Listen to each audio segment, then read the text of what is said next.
Hi friends, tasty ലൈഫിൽ ഇന്ന് നമ്മൾ തയ്യാറാക്കുന്നത് വളരെ എളുപ്പത്തിൽ ചെയ്യാവുന്ന ഒരു എഗ് ഫ്രൈഡ് റൈസ് ആണ്. അതിനായിട്ട് ഞാനിവിടെ 1 കപ്പ് ബസ്മതി റൈസ് എടുത്തിട്ടുണ്ട്.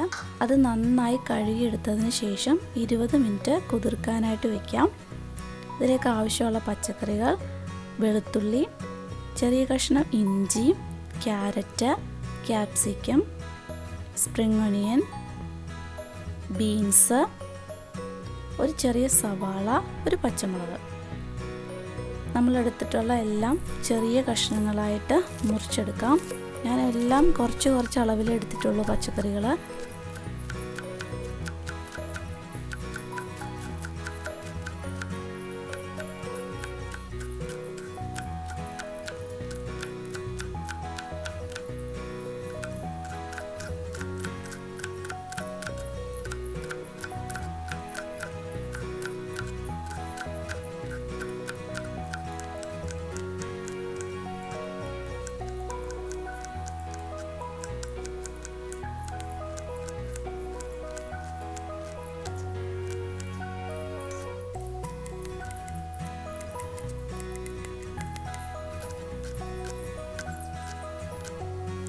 നമുക്ക് അരി വേവിക്കാനായിട്ട് വയ്ക്കാം.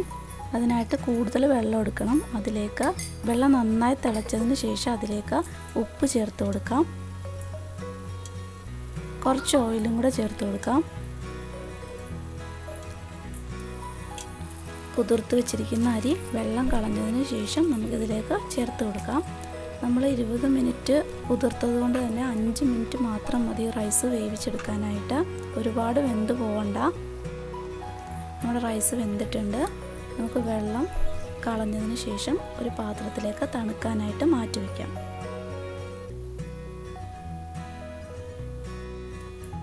ഞാനിവിടെ 1 കപ്പ് റൈസിന് 3 മുട്ടയാണ് എടുക്കുന്നത്. അതിലേക്ക് ആവശ്യത്തിന് ഉപ്പും കുരുമുളക് പൊടിയും ചേർത്ത് കൊടുക്കാം. നന്നായിട്ട് മിക്സ് ചെയ്തതിന് ശേഷം നമുക്കിത് സ്ക്രാമ്പിൾ ചെയ്തെടുക്കാം.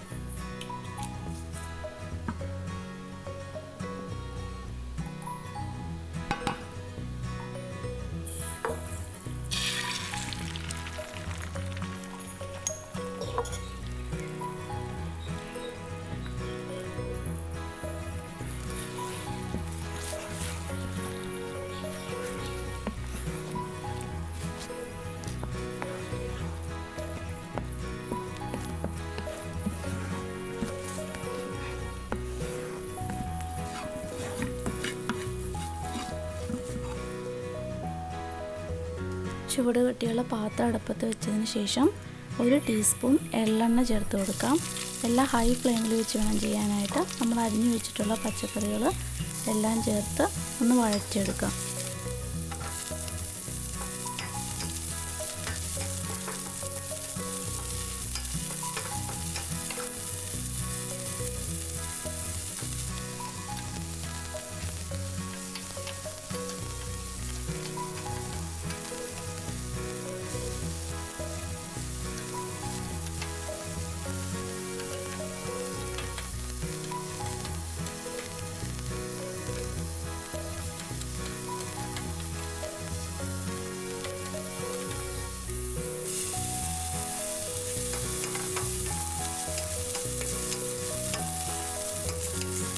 നമുക്കതിലേക്ക് 1 ടീസ്പൂൺ സോയ സോസ് ചേർത്ത് കൊടുക്കാം.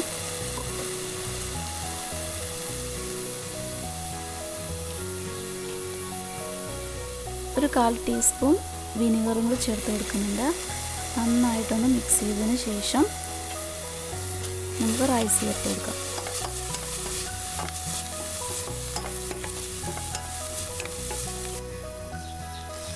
നന്നായിട്ട് തണുത്ത റൈസ് ആയിരിക്കണം, അല്ലെങ്കിൽ നമ്മൾ മിക്സ് ചെയ്തെടുക്കുമ്പോൾ കുഴഞ്ഞു പോകും.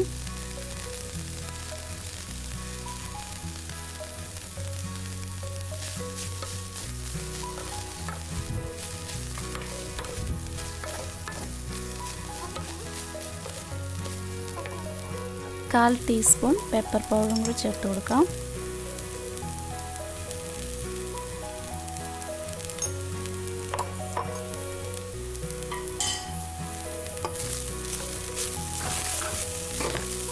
നമ്മൾ എടുത്തു വെച്ചിട്ടുള്ള മുട്ടയും ചേർത്ത് നന്നായിട്ട് മിക്സ് ചെയ്തെടുക്കാം.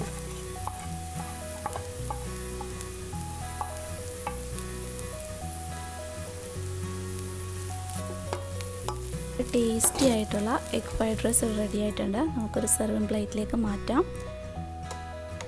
എല്ലാവരും ട്രൈ ചെയ്ത് നോക്കണം. വീഡിയോ ഇഷ്ടമായിട്ടുണ്ടെങ്കിൽ ഷെയർ ചെയ്യാനും സബ്സ്ക്രൈബ് ചെയ്യാനും മറക്കരുത്.